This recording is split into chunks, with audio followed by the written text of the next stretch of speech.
तपाईको छोरा हो? पक्का हो? पक्का हो? के नाम हो उसको? विशाल हो। विशाल हो। हामीले केही समय अगाडि विशाल र बिनाको एउटा डरलाग्दो घटना सार्वजनिक गरेका थियौं, जो सानैमा परिवारले छोडेको घटना, बहिनी र बाबुलाई। र अहिले उसलाई यिनीहरूलाई जन्म दिने म आमासँग भेट गराउँदैछु। आमा उहाँ नै हुनुहुन्छ। हेलो दिदी, यहाँ आउनुहोस् त। ल आउनुहोस् यहाँ। नमस्कार है।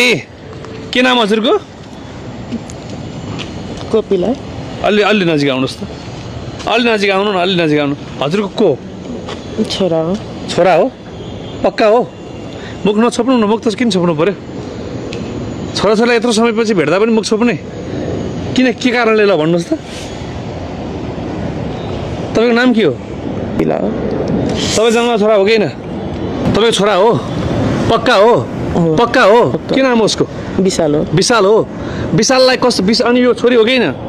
आफ्नै छोरी हो? आफ्नै। हजुरले आफै जन्माउनु भयो? आफैले जन्माएको 9 महिना कोखमा राखेर। पक्का? पक्का। 9 महिना कोखमा राखेर जन्माएको सन्तान हो?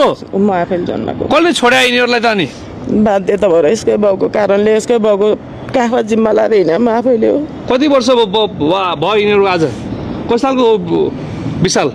खोइ साल त मलाई पनि थाहा छैन, पढा लेखा छैन। नानी त राजा मरेको सालको हो। राजा मरेको सालको? 4 वर्षले जेठो कान्छ छ। श्रीमानको नाम के हो? हरि। हरि? हरि के?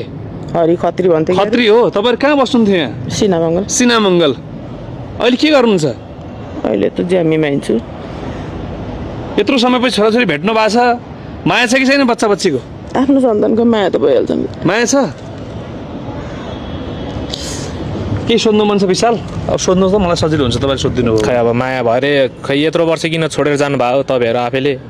बाध्य त हो नि त बाबु। मैले मात्र गरेर कति र मलाई रक्सी खुवाउला मैले सक्दिनँ। तिमीहरूलाई भात खुवाउनु त मैले सकेँ।